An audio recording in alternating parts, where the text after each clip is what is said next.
있습니다. 고린도전서 3장 10절서부터 14절.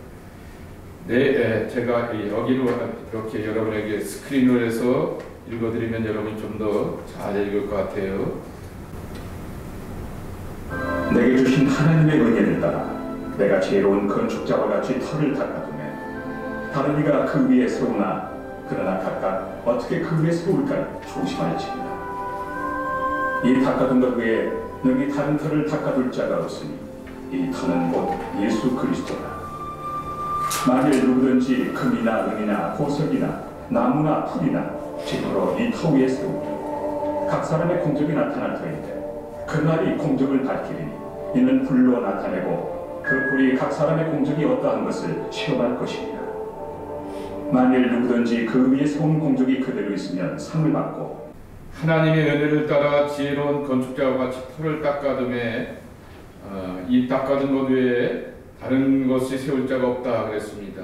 이 터는 예수 그리스도, 그리고 예수 그리스도라고 하는 터 위에다가 어떤 사람은 금을 갖고 어떤 사람은 은을 갖고 어떤 사람은 보석을 갖고 그리고 어떤 사람은 나무나 풀이나 지푸라기를 갖고 이 터 위에 세우게 되는데, 불과 같은 그러한 일들을 통하여서 공적이 나타날 것이 있다 이렇게 말씀하고 있습니다. 그래서 그 불과 같은 큰 일과 시험 앞에서 그대로 남아있게 되면은 상을 받는다라고 이렇게 말씀하여 주고 있는 것입니다.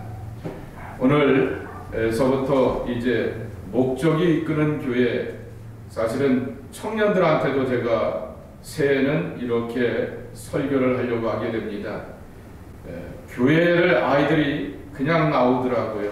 어머니 따라서 아버지 따라서 나오다가 이제는 머리가 커갖고 자기들끼리 뭔가를 해보려고 하면서 모이게 되었는데, 한 30명 모이더니 지들끼리 이렇게 다툼이 있고 분쟁이 있게 되면서 또 이렇게 아이들이 흐지부지 다 흩어지게 되었고, 한때는 3명, 4명 이렇게 남아서 예배드리게 되었다가 조금 이제 수습이 되어서 자리를 잡아가고 있는 가운데 있는데, 항상 중요한 것 가운데 하나가 뭐냐라고 하게 되면은 도대체 교회가 뭐 하는 데인가 라고 하는 것에 대한 그 가치관입니다.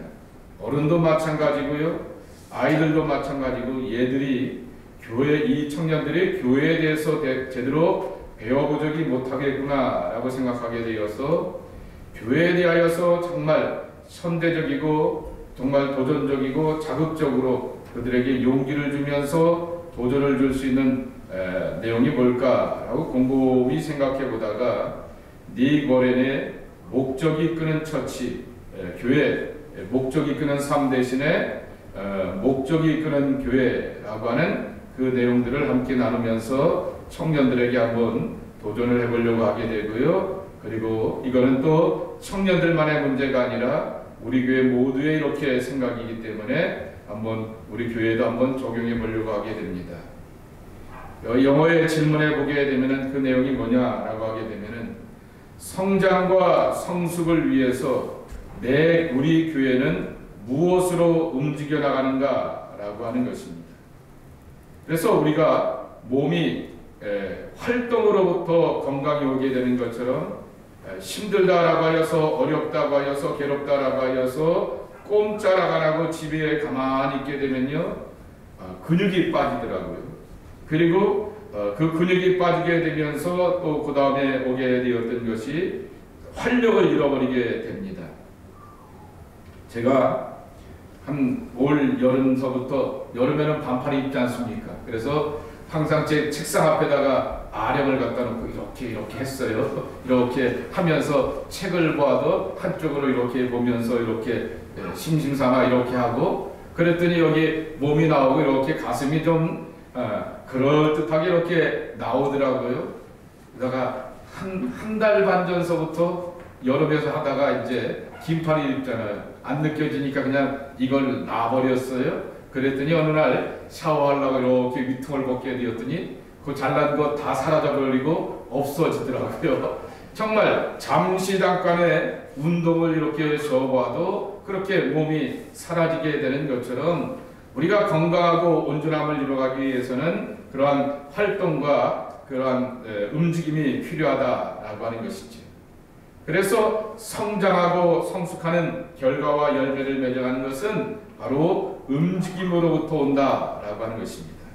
그래서 여러분, 어느 교회를 가보아도 모든 교회는 다 무언가에 의하여서 그 교회가 움직여 나가고 이렇게 운행해 나가게 되는 것을 보게 됩니다.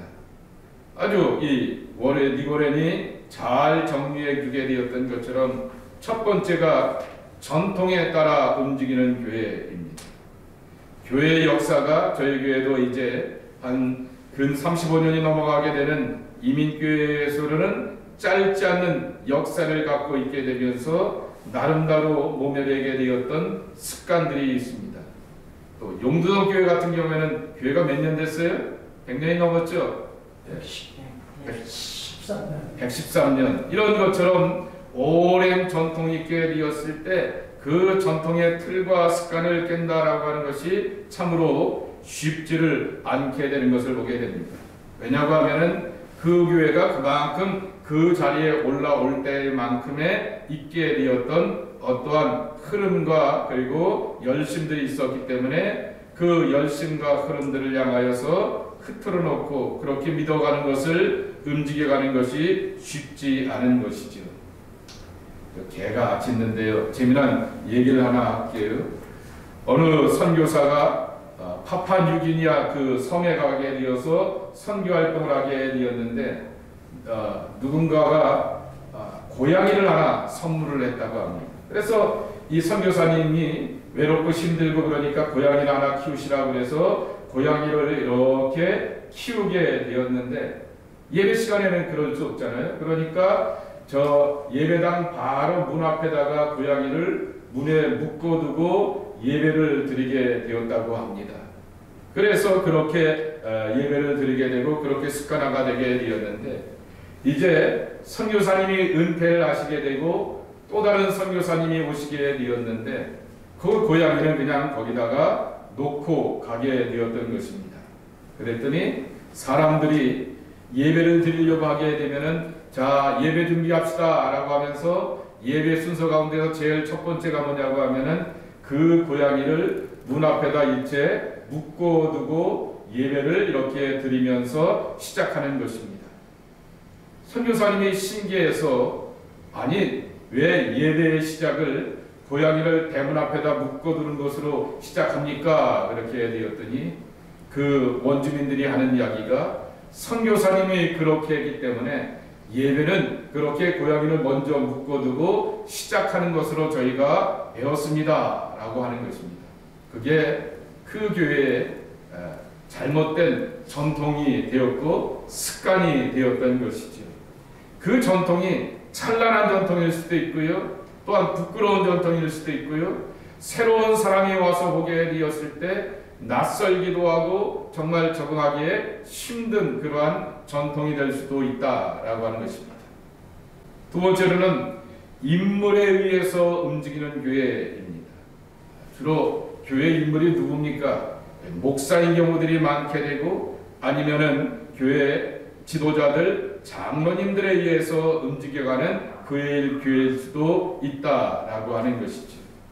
사람에 의해서 하게 되면은 사람이라고 하는 것이 완전하지 않기 때문에 사람의 실수, 사람의 허물에 따라서 또한 교회의 그 영향력이 커져서 휘청거리는 그러한 모습들을 우리는 지켜보게 되는 것이지. 세 번째로는 재정에 의해서 움직이는 교회입니다. 교회 재정이 있으면 뭘 하고 교회 재정이 없으면 뭘 못하고 라고 이야기도 하게 되고 또 어느 목사님이 지방에 부흥회를 가게 되었는데 저 전라도 광주 쪽에 있는 한 교회인데 장로님이 그 부흥 강사 목사님 김동호 목사님한테 그러답니다. 자, 목사님, 우리 교회는 지방에 있는 시골 교회라고 우습게 여기지 마십시오. 교회에 20억이나 이렇게 쟁겨놨습니다 라고 이렇게 자랑을 하더랍니다. 그래서 이 목사님이 오히려 반문을 했다고 합니다. 아니, 성도들이 그렇게 헌금해 놓게 되었던 것을 쟁겨놓아서 도대체 뭐에 쓰려고 합니까? 라고 하는 것입니다. 분명히 성도들이 헌금을 하게 되었을 때는 막 쓰라고 하는 것은 아니지만은, 그러나 여러 사역과 그리고 섬김과 전도와 선교를 위해서 쓰라고 이렇게 해놓게 되었는데, 돈을 그렇게 쟁겨놓는 것이 뭔 그렇게 그 작은 교회에서 쟁겨놓는 것이 자랑입니까? 라고 하면서 반문을 하였다라고 하는 것이지요. 재정에 의해서 교회가 움직여가는 것, 그것도 참 궁색한 모습이라고 하는 것이지요. 네 번째로는 건물에 의해서 움직이는 교회라고 하는 것입니다. 큰 교회들 보게 되면은, 또는 오래된 교회 가운데서 아주 전통적인 고딕미를 이렇게 자랑하는 교회를 보게 되면은, 그러한 건물을 그렇게 강조하고 애지중지하면서 주변을 향하여서 오픈하지 못하고 섬겨가지 못하는 그러한 모습들을 볼 수가 있게 되는 것이지요. 그러니 건물에 의해서 움직이는 그러한 교회들의 한계를 보기도 합니다. 또 어떤 교회는 계속해서 1년 365일 다양한 프로그램을 이렇게 따라서 해가게 됩니다. 1월 달에는 무슨 행사하고, 2월 달에는 무슨 행사하고, 3월 달에는, 4월 달에는, 5월 달에는 하면서 계속해서 프로그램을 돌리면서 교인들을 계속해서 거기에 참여시키는 그러한 교회에 있죠. 그러한 맥락은 그 밑에 있는 행사의 움직임에 의해서 움직이는 교회와 비슷한 모습을 갖고 있는 것이죠. 그러면 교회의 가장 건강한 모습은 무엇일까라고 하는 것입니다. 이 니고렌이 두 가지 대답을 하게 됩니다. 하나는 구도자에 의해 움직이는 교회입니다. 여기서 말하는 구도자는 누구냐 말하게 되면은 예수님을 믿고자 하는 사람들, 예수님을 찾고자 하는 사람들, 예수님을 만나고자 하는 사람들이라고 하는 것입니다. 지난주에도 잠깐 말씀을 드렸던 것처럼 그 만나교회 김병삼 목사님이 이제 오셔서 월요일날 세미나를 하게 되는데, 그 교회가 하나 센세이션을 일으킨 것이 하나 있습니다. 그게 뭐냐라고 하게 되면은 예배당 한쪽 구석에다가, 이제 건물 한쪽 구석에다가 흡연실을 만들어 놓았어요. 그러니 예배당에 오는 사람들 향해서 흡연실을 만들어 놓았다라고 해서 저게 천주교회야, 2단이야, 3단이야, 도대체 왜 교회 건물 한 구석에다가 흡연실은 왜 만들어 놨어? 라고 하면서 그런 오해를 많이 받게 되었다고 합니다. 근데 한번 생각해 보세요. 그 교회가 지금은 15,000명이고 본인이 그 흡연실을 만들 때도 그래도 한 3,000명 되는 교회, 그 아버지 때부터 내려왔던 교인들이 한 3,000명 되는 교회였습니다. 그러면 그 3,000명이 되는 교인들이 아무 생각 없이 그렇게 담배 피는 거 그렇게 좋다고 이렇게 만들어 놓았겠느냐라고 하는 것이지. 교인들하고 이렇게 함께 자기가 담임 목사가 되어서 교회를 이렇게 살펴보게 되었더니 남자 교인들이 너무나 적더라라고 하는 것이지. 그런데 이 남자 교인들이 적게 되었을 때 이제 설문조사를 좀 해보게 되었다고 합니다. 왜 교회에 오는 것에 대하여서 그 분당이라고 하는 중산층의 이 40대, 50대 이제 막 이렇게 지금이야 분당이 조금 노년층이 많아지게 되었고 중장년층이 많아지게 되었지만은 그때 한 40대 초반, 50대 이렇게 하는 사람들이 학군이 좋고 그러니까 거기서 이렇게 강남에서는 집을 살 수 없으니까 거기서 집을 사갖고 살게 되었는데 왜 교회를 오는데 불편하십니까? 라고 말하게 되었더니 첫 번째는 교회 주보에 제일 먼저 나오게 되었던 것이 헌금자 명단이었다고 합니다. 그러니까 헌금을 해야지 이름이 써 있는구나 라고 이렇게 생각을 하게 되면서 참 어려웠다라고 하는 것이죠. 두 번째로는 여러분은 잘 아시는 것처럼 제사 문제에 이렇게 걸리게 되었고, 세 번째로는 천주교와는 다르게 교회를 오게 되었을 때는 술, 담배에 대한 그러한 교회에서의 지적을 말할 때가 있게 되고 그렇게 이렇게 판단을 할 때가 있다라고 하는 것입니다. 그래서 그게 참 어려웠다라고 하는 것입니다. 이 목사님은 술, 담배를 향해서 찬성하거나 지지하는 것도 아니고 신앙의 사람이라고 하면은 정말 전적으로 하나님을 의지하고 내 안에 머물러 계시는 예수님을 붙들고 의지해야 되는데 바로 초신자들이 그러한 신앙의 깊이로 나갈 수 있는 것은 아니기 때문에 하나씩 생각해보자 라고 하는 것이죠. 일단 그러한 사람들이 교회에 오게 되었을 때 부담을 갖지 않는 교회가 되어야겠다라고 생각하게 되면서 교회가 섬김을 위하여서 대외 사회적인 영향력을 위하여서 전도와 복음을 전하고 특별히 교인들 가운데서 상당수가 구원받기로 하고 예수님이 좋은 분이라고 하는 것을 믿고 의진하지만은 교회 공동체 안에 들어오는 것에 대하여서 깨림직하게 되었을 때 그들을 향하여서 어떻게 들어오게 할까라고 하는 이러한 설교를 한 12주를 한 다음에 장로님들과 이렇게 함께 뜻을 모아서 흡연실을 하나 만들어 놓읍시다. 그리고 당신이 정말 예배 전에 예배 끝나고 나서 담배 피는 것에 대하여서 그러한 시간이 필요하다고 하면 거기 가서 하세요 라고 하면서 그렇게 만들어 놓았다라고 하는 것이죠. 그리고는 교회 와서도 담배 폐기라고 하는 것이 목적이 아니라 궁극적으로는 예수님을 믿으면서 예수님을 의지하지 술과 담배를 의지한 것은 아니지만은 그러나 예수님을 만나고 기뻐지기 전까지는 그러한 모든 것들을 끊고 변화되길 원합니다 라고 하여서 그렇게 흡연실을 만들어 놓았다고 합니다.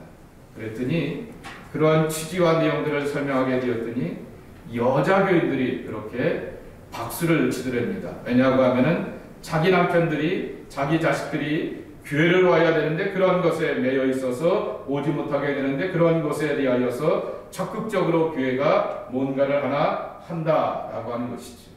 이처럼 구도자들, 이제 막 신앙의 길을 들어오게 되는 사람들에게 예를 들게 되면은 이제 태권도 이제 신띠를 딴 애한테 너 왜 품새가 그렇게 형편없느냐라고 이렇게 우리는 요구할 수 없는 것처럼 정말 이제 막 신앙에 입문한 사람 앞에 삶의 철저함을 요구하기는 쉽지 않다라고 하는 것입니다. 그래서 그가 은혜 받고 변화되어서 하나님의 은총 가운데서 결단하고 변화되는 것들을 구하기 전에 그러한 문을 만들어 놓자라고 하는 것입니다. 두 번째로는 목적이 이끄는 교회를 세우기를 원하였다라고 하는 것입니다. 목적이 이끌어간다라고 하는 것입니다. 하나님께서는 모든 교회마다 목적과 계획과 섭리를 따라서 하나님의 교회를 세워놓게 되었는데 그 계획과 목적이 과연 무엇일까라고 하는 것입니다. 그래서 그 하나님이 세워주시게 되었던 목적과 뜻을 따라서 살아가는 것이 참 중요하다라고 하는 것입니다.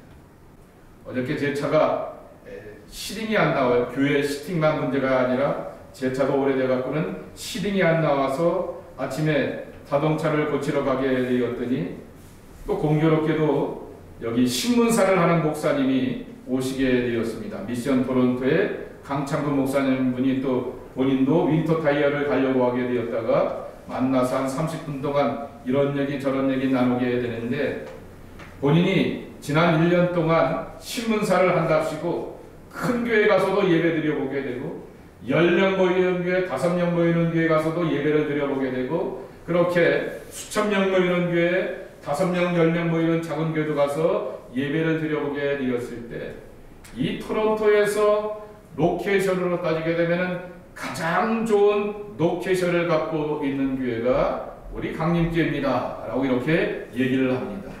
그러면 정말 그 교회가 교회 자체로서의 사역도 이렇게 하셔야겠지만은 이 한인 사회를 향해서 이민 이 사회를 향하여서 뭔가 이 좋은 이치 가운데서 이런 것들을 해봤으면 좋을 것 같습니다 라고 하길래 사실은 저희가 그런 생각을 해보게 되었고 그런 마음을 갖고 있는 교인도 있었는데 지금 현재 뭐 이 아래층에 쓰는 것을 가지고서 이런 얘기를 하길래 재정적인 것도 있고 그래서 필리핀 학교에다가 이렇게 렌트를 주고 있습니다 라고 이렇게 얘기를 하게 되었습니다. 50개를 돌아다녀 보게 되면서 강림교회만한 그러한 위치와 자리에 있는 교회를 자기가 볼 수 없었다라고 하는 얘기를 하게 되었을 때, 그런 이런 좋은 자리 속에서 우리에게 건물을 주시고 이렇게 예배의 처소를 주시게 되었던 하나님의 뜻과 목적을 함께 찾아가는 것도 중요하지 않을까라고 하는 것을 확인하게 되는 계기였고, 저를 향해서는 더 기도하는 시간이 되었던 것입니다. 자, 그러면 니고레이 말합니다. 왜 목적을 정의하는 것이 중요할까입니다. 우리 1번 함께 읽겠습니다. 시작. 분명한 목적은 사기를 북돋아 준다라고 하는 것입니다. 분명한 목적은 우리에게 용기와 사기를 준다라고 하는 것이죠. 교회 사역을 하다 보게 되면은 이렇게 오늘처럼 예기치 않는 그러한 일들과 어려움들을 겪게 마련인 것이죠. 그러한 어려움 속에서 정말 하나님의 목적을 놓치지 않게 되면은 하나님의 부르심과 사명이 있으니 그런 것 때문에 회방받는다라고 하여서 어려움 당한다라고 하여서 주저앉거나 낭망하지 않고 다시 한번 일으킴을 세운다라고 하는 것입니다. 자, 고린도전서 1장 11절의 말씀을 리빙 바이블이라고 하는 영어 성경이 있는데 그것을 이렇게 번역해 놓은 것입니다. 함께 읽어보도록 하겠습니다. 시작. 진정한 조화를 이루어서 교회 안에 분열이 생기지 않게 하시오. 한 마음을 품고 생각과 목적에 하나가 되시오. 예, 번역을 그렇게 해놨는데요. 생각과 목적에 하나가 되어서 한 마음을 품으라. 그래서 목적이 분명하다라고 하는 것입니다. 여러분 잘 아시는 것처럼 비전이 없으면 백성이 망한다 그랬습니다. 비전이 없으면 백성이 방자해진다라고 이 개역 성경에는 번역해 놓게 되었는데, 방자해지는 것이나 방자한 사람들이 오만방자하다가 망하는 것이나 같은 맥락 아니겠습니까? 그렇기 때문에 늘 우리는 하나님의 목적과 꿈을 가지고서 지켜봐야 하는 것이죠. 두 번째 함께 읽겠습니다. 분명한 목적은 분열을 줄인다. 예, 사람 사는 것이기 때문에 네 생각이 있고 내 생각이 있고 네 생각 다르고 내 생각이 다를 수도 있는 것이죠.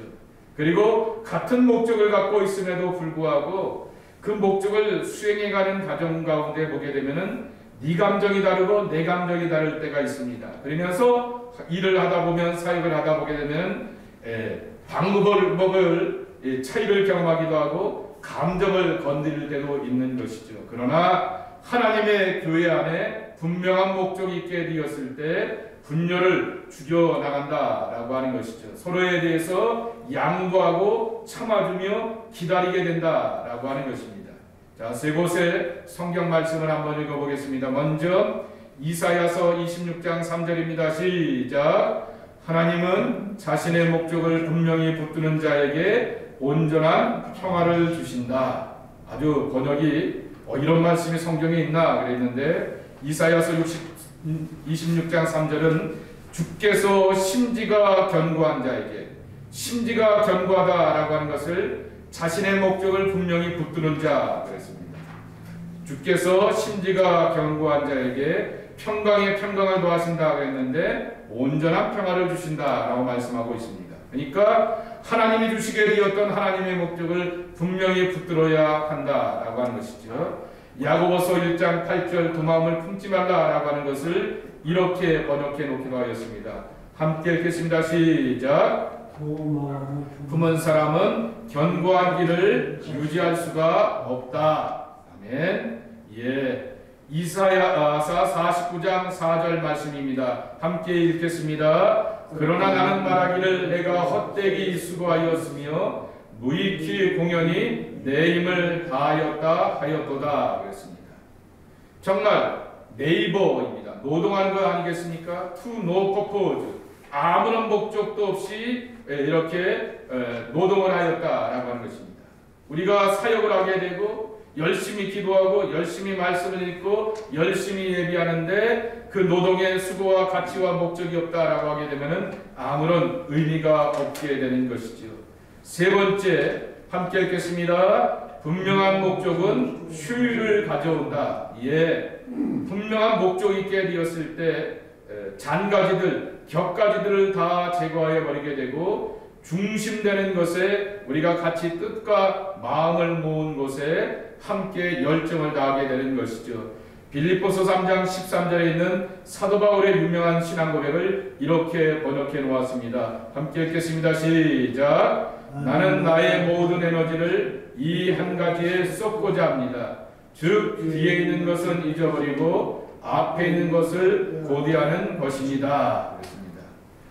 즉 뒤에 것은 잊어버리고 그리스도 예수 안에서 표대를 향하여서 나아간다 라고 말하게 되는데, 앞에 있는 것을 고대합니다 라고 하면서 정말 앞에 있는 것들을 바라보면서 효율적으로 일한다 라고 그렇게 표현하게 되었던 것이죠. 효율이라고 하는 것은 일을 바르게 하는 것이죠. 그런 일을 바르게 하게 되면 그 다음에 나오게 되는 것이 효과이는 것이죠. 그래서 바른 일의 결과를 맺게 된다라고 하는 것입니다. 네 번째, 자, 분명한 목적은 협력을 가져온다라고 하는 거죠. 이 목적이 클리어하고 분명하게 되었을 때, 교회가 목사님이 그리고 이렇게 함께 정했지라고 하면서 우리가 함께 정했지라고 하면서 그러한 목적을 가지면서 서로 도와주고 섬기고 수고한다라고 하는 것입니다. 스바냐 10장 4절 말씀을 함께 읽겠습니다. 시작. 우리에게 어떻게 모든 것을 바로잡을 수 있는지를 알려주십시오. 그러면 전적으로 협조하겠습니다 라고 하는 말씀입니다. 또 빌립보서 1장 5절 사도 바울이 빌립보 교인들을 향하여서 이렇게 칭찬하게 되었던 것이죠. 함께 읽겠습니다. 시작. 복음의 일에 여러분이 저를 도와주었습니다. 사도 바울이 지금 에베소 감옥 가운데 감옥에 있었죠. 더 정확하게 표현하게 되면은 감금 상태에 있게 되는 거죠. 어떤 개인 집에 그냥 거기에 유배당하여서 머물게 되었고, 그리고 또한 그 집에 있어서 이렇게 오도가지 못하게 해주게 되었던 것이죠. 자, 그러한 가운데 있을 때 빌립보 교인들이 이렇게 섬겨주고 수고해주게 되었던 그것을 이렇게 표현하게 되었던 것입니다. 마지막 다섯 번째 함께 읽겠습니다. 분명한 목적은 확신으로 인도한다. 목적이 분명하게 되었을 때 확고함을 가지고서 흔들리지 아니하고 우리는 이겨내게 되는 것이죠. 우리 함께 읽겠습니다. 시작. 너희가 믿음에 있는가 너희 자신을 시험하고 너희 자신을 확증하라. 고린도후서 13장 5절의 말씀인 것입니다. 시험을 당해도 두려워하지 않고 우리 자신을 향하여서 확증하면서 담대함으로 풀어나갈 수가 있게 되는 것이죠. 그러기에 왜 목적이 분명한가라고 하는 것이죠. 그래서 이 리고레는 교회뿐만 아니라 스몰 그룹, 속회로 모이거나 선교로 모이게 되었을 때 하나의 목적과 그리고 그 속회의 목적을 분명히 정하라 말하게 됩니다.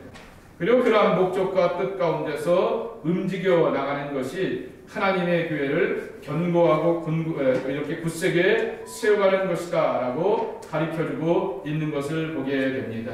그러기에 우리에게도 이와 같은 목적을 가지고 세워지는 교회라고 하는 것이죠.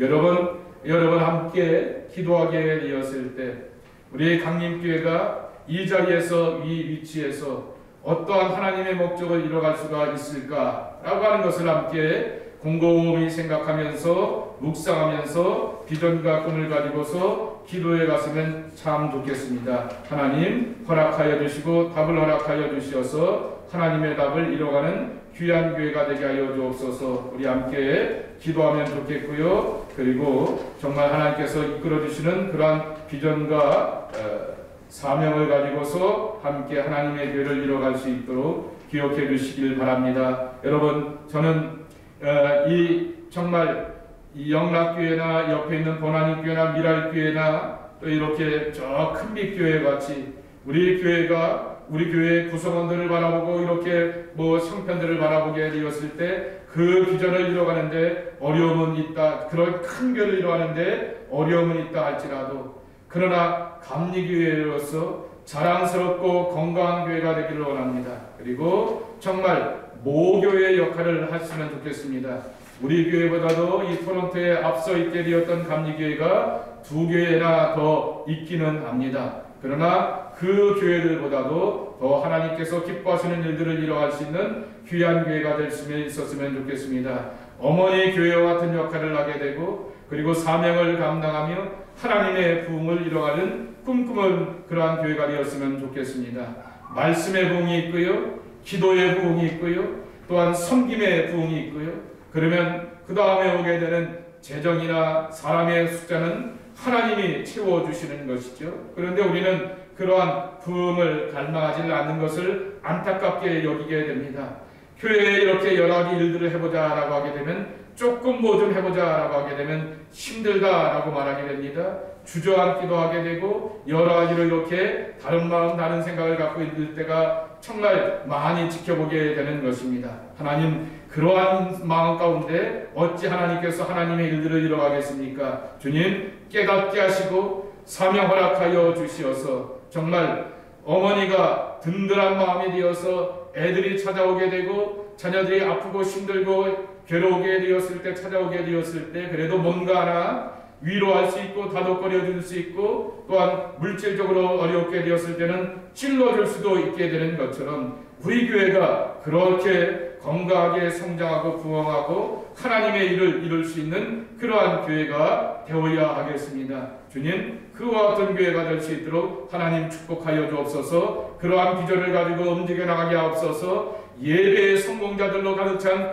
우리 교회가 되게 하여 주옵소서. 섬김의 성공자들이 가득 찬 우리 교회가 되게 하여 주옵소서. 하나님과 친밀하고 친근하며 하나님의 선한 역사를 이뤄가시는 그러한 교인들로 채워지게 하여 주옵소서. 우리 함께 기도하면서 그러한 임원들로 섬겨가고 사역 감당하며 충성을 다할 수 있도록, 정말 때로는 자기들이 먹고 살아가는 것이 힘들고 괴롭고 곤고하지만은 그의 나라와 의를 구하는 데 중심을 앞에다 둘 수 있는 우리 교인들 될 수 있도록 우리 함께 교회를 여러분 기억하시면서 합심하여서 기도해 주었으면 좋겠습니다. 함께 기도합니다. 예, 연말을 맞이하고 있습니다. 연말이 될 때까지 또 정리해야 될 것들이 많이 있습니다. 올해는 이렇게 입교를 3번째 합니다. 부활절 때 우리 청년부들을 이렇게 입교하게 되었고, 또 이제 상반기 끝에 6월 말에 상반기에 오셨던 분들, 상반기에 정말 많은 분들이 오셔서 정말 하나님의 교회 안에서 막 부흥의 불길이 일어나게 되는데, 또 하반기 오게 되면서 정말 우리의 식으로 안 되는구나 라고 하는 것을 또 깨닫게 하시는 그러한 경험들을 하게 됩니다. 하나님, 그래서 제가 계속해서 요새는 새신자들을 위해서 기도하게 됩니다. 하나님, 하나님이 보내주셔야 되지 하나님의 교회가 치워지는 것을 우리가 경험하게 됩니다. 하나님 보내주시옵소서 라고 이렇게 기도하게 되니, 지난주일에도 한 분이 이렇게 와서 예배드리고 가고 인사를 잘하고 가요. 그런데 좀 붙들어 달라라고 말하게 되는데, 좀 이렇게 정말 주변에 저희 말고는 또 다른 사람들이 붙들을 사람이 없어서 그렇게 가게 되었던 것을 기억합니다. 아무쪼록 이번 주에 또 와서 함께 예배하면서 우리 교인들이 잘 붙들어서 또 함께 믿음의 자리에 이렇게 자리 잡을 수 있도록 위해서 여러분 기도해 주시길 바랍니다. 그분을 위해서도 기도해 주시고 새신자들을 위해서도 기도해 주시고, 또한 섬겨가는데 이렇게 새신자들이 오게 되었을 때 하나님 앞에서 가장 기쁘고 감격한 사람들입니다. 한 영혼이 온천하보다 귀하다 말씀하게 되었는데, 온천하보다 귀한 그 영혼들 소중히 여기며 값지게 여기며 정말 세워갈 줄 아는 우리의 모습이 되기 위해서 함께 기도해 주시길 바랍니다. 함께 간절한 마음으로 하나님의 교회의 부흥을 위해서 기도해 주시고요. 연말이 되었으니 또 한 해를 정리하고 결산하는 그러한 단계 가운데 있는 것을 기억합니다. 하나님, 하나님의 하반기의 목회도 주님 함께 해주시옵시고, 아이들의 청년부의 예배도 더 정착하고 자리 잡고 뿌리 내릴 수 있도록 위해서 기도해 주시기 바라고, 또한 중고등부 예배 또 이렇게 어린이 예배 위해서도 함께 기도해 주시길 바랍니다. 모든 예배와 모든 사역들을 지혜롭게 잘 정리하고 마감하며 준비해 나가는 그러한 연말연시가 될 수 있도록 위에서 함께 간절한 마음으로 함께 통성으로 기도하는 그러한 시간을 갖도록 하겠습니다. 고마우신 아버지 하나님 감사합니다. 오늘도 하나님의 전에 오여서 다시금 수요 중보 기도 이런 걸 얘기해 주시니 감사합니다. 21일 동안 작정하여서 다니엘 기도를 통하여서 많은 하나님의 사람들의 살아계신 하나님의 역사를 경험하면서 오늘도 우리가 그 은혜와 그 능력이 내 심과 내 삶의 자리 가운데서 체험되기를 합니다. 하나님 은혜 받고 간증의 역사를 만들어가는 간증의 주인공들이 우리 모두가 될 수 있도록 하나님 축복 내려주시옵기를 기도하고 간구합니다. 아버지 하나님이시여 정말 하나님의 교회를 이곳 이 자리에 아름답게 허락하여 주셨고 은혜 가운데 허락하여 주셨고 오묘한 계획과 섭리 가운데 허락하여 주셨습니다. 하나님 이곳에서 우리가 편안하게 신앙생활하고 예비하지만 즐길 줄만 알지 이 아버지 하나님의 교회를 세워가고 관리하고 돌보는데 연약한 모습인 것을 기억합니다. 주께서 어찌하든지 돌보시고 인도하여 주시어서 견고한 교회가 되게 도와주시옵시고 굳건한 교회가 되게 도와주시옵시고 하나님의 일하심을 보는 교회가 되게 도와주시옵시고 하나님의 능력과 영광이 나타나는 하나님의 교회로 쓰임받고 세워질 수 있도록 하나님의 교회를 지키시고 축복하여 주시옵기를 기도하고 간구합니다. 오직 하나님 앞에 영광되는 교회가 되어서 하나님의 목적 아래 잘 쓰임받고 잘했다 칭찬받는 건강한 교회로 나아가는 주님의 교회가 되게 하여 주시옵소서. 우리가 이 교회를 통해서 이루고자 하는 하나님의 비전과 꿈과 목표를 품고 나갈 수 있는 귀한 교회로 하나님 주장해 주시옵기를 기도하고 간구합니다. 아버지 하나님 또한 기도하고 간구하는 것이 있습니다. 아버지 하나님에서 살아가는 성도들의 아버지 일터와 가정 가운데서 하나님 정말 은혜와 복을 누려가게 도와주시옵소서. 정말 불황의 계절입니다. 손님이 없고 아버지 우리 주변에 사업을 하는 사람들 가운데서 다 힘들고 어려운 그러한 모습들을 지켜보게 됩니다. 주님 함께 하시고 돌봐주시옵시고 허락하여 주시어서 아버지 주의 사랑과 돌봄 가운데서 아름다운 믿음의 열매를 맺어가며 살아가는 그들의 일터가 되고 사업장이 될 수 있도록 하나님 축복 내려 주시옵소서. 아버지 하나님 또한 하나님의 교회 안에서 열심을 다하고 충성을 다하는 우리 교인들의 마음이 되게 도와주셔서 그의 나라와 그의 의를 구하며 이 모든 것을 도와여 주시고 채워주시는 풍성케 하신 하나님의 복을 보고 누려가는 복된 삶이 될 수 있도록 하나님 축복 내려 주시옵소서. 아버지 하나님 기도합니다. 간구합니다. 아버지 환자들을 위해서 기도합니다. 간구합니다. 고침을 위해서 기도합니다. 치료를 위해서 기도합니다. 다음 주 수요일에 아버지 수술 받는 우리 황준호 권사님 불쌍히 여겨주시고 긍휼히 여겨주시옵시고 치료에 하나님 함께하여 주시어서 담대함을 가지고 확신을 가지고서 이 질병의 모든 어두움들을 능히 물리치고 이겨내며 평안으로 나가는 광명의 딸이 되게 하여 주시옵소서. 아버지 하나님 그와 아버지 연약한 육체를 갖고 있는 이들이 있습니다. 김현애 권사님을 기억하시고 금경화 자매를 기억하시고 또 교회 안에 연약한 육체를 갖고 있는 이들을 하나님 기억하여 주시고 긍휼히 여겨주셔서 하나님의 자비와 사랑 가운데서 회복돼가는 그들의 삶들이 다 되게 하여 주시옵소서. 주 앞에 감사드리옵고 예수님의 이름으로 간절히 축복하며 기도하옵나이다. 아멘.